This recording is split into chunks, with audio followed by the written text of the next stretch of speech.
Before we begin, take a moment to like this video, subscribe to the channel, and turn on notifications. Stories like this are rarely told honestly, and your support helps bring these hidden realities to light.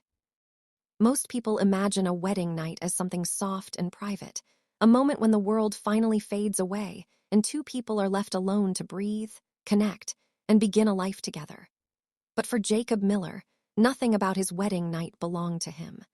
From the moment he woke up on the day he married Anna, every hour, every movement, and every emotion was guided by rules he never created and could never question. In the Amish world where Jacob was born, marriage is not about romance or personal fulfillment. It is about obedience, continuity, and proving your willingness to surrender yourself to something larger than your own heart. Long before Jacob understood what love was, his future had already been outlined for him. Amish courtship does not unfold through late-night conversations, shared secrets, or private affection. It begins quietly, almost invisibly, under the watchful eyes of the community. Young people meet at church gatherings, Sunday singings, and family meals where emotion is tightly controlled and physical closeness is forbidden. Jacob learned early that even looking too long at a girl could invite correction. Feelings were not something to explore, they were something to restrain. When Anna entered his life, it wasn't through a spark or a confession. It was through proximity, familiarity, and acceptance of what was expected.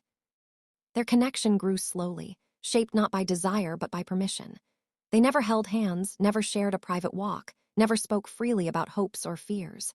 Everything happened in public spaces, surrounded by relatives and neighbors who believed supervision was protection. When they decided to marry, there was no dramatic proposal, no ring, no moment where time stopped. It was simply understood. In a culture where simplicity is sacred, even engagement is stripped of ceremony. What mattered wasn't how they felt, but that they were willing to follow the path laid before them. As the wedding approached, Jacob realized something unsettling. The celebration wasn't about him and Anna. It was about tradition. The ceremony would be held in Anna's family home, just as generations before them had done. Hundreds of guests would arrive, not by invitation but by expectation. There would be no personalized vows, no music chosen for meaning, no symbols of individuality. Jewelry was forbidden. The dress Anna would wear looked almost identical to what she wore every day. The message was clear. This marriage did not belong to them. It belonged to the church, the families, and the ordnung that governed every detail of Amish life. On the day itself, Jacob felt the weight of history pressing down on him. The prayers were long, the hymns slow and solemn. There was no applause, no cheering, no kiss to mark the moment. When the ceremony ended, nothing shifted. The guests stayed. The house remained full. The noise didn't fade into privacy. Instead, it followed them into the evening. Jacob had imagined that at some point, someone would quietly lead him and Anna away, giving them space to exist as a couple. That moment never came. Their wedding night was not spent in isolation, but in a house buzzing with activity. Relatives moved through the halls. Doors stayed open. Conversations drifted through thin walls. The room prepared for them was not a retreat, but a spare bedroom near the rest of the family. It held a simple bed, plain furniture, and no lock on the door. As Anna's sisters prepared the space, jokes were made, comments about children were casually thrown around, and advice was offered without being asked. Jacob felt like a guest in his own marriage. Then came the pranks, things Jacob had heard about his whole life but never truly understood until he experienced them himself. Belongings were hidden. Furniture was shifted. The bed had been shortened so it would need fixing before sleep. Laughter echoed outside the room as young relatives ran off, proud of their mischief. Everyone called it harmless fun, a tradition meant to lighten the mood. But for Jacob, it felt like another reminder that nothing about this night was private. Even intimacy, something so personal, was treated as a communal event. Anna tried to smile, but Jacob could see the exhaustion in her eyes. She had been awake since dawn, hosting guests, serving food, following expectations without pause. There was no space for her to rest, no acknowledgement that she might feel overwhelmed. Amish women are taught to endure quietly, to serve without complaint, to accept without question. That night, as they finally lay down, Jacob realized that even silence wasn't truly theirs. Every creak of the floor, every distant voice reminded him that they were never truly alone. Sleep came late and lightly. And when morning arrived, it came with obligation. There was no gentle awakening, no slow transition into married life. A knock on the door announced the start of the day. Anna's mother stood there, kind but firm, reminding them that chores were waiting. In Amish life, the first day of marriage is not for rest. It is a demonstration, a test to show readiness, humility, and submission to responsibility. Jacob dressed quickly, his body stiff from the unfamiliar bed and restless night. Anna was already prepared, her movements efficient, her face calm but pale. Together they stepped into the cold morning air, greeted not by congratulations, but by work. The remnants of the wedding feast waited for them. Hundreds of dishes stacked high, needing to be washed by hand. Side by side, they stood at metal basins, scrubbing in silence as relatives passed through, watching, commenting, evaluating. Every glance felt like judgment. Was Jacob strong enough? Was he disciplined enough? Would he lead properly? This was not cruelty. It was tradition. Work was love. Endurance was devotion. But to Jacob, it felt like something precious had been replaced with obligation too quickly.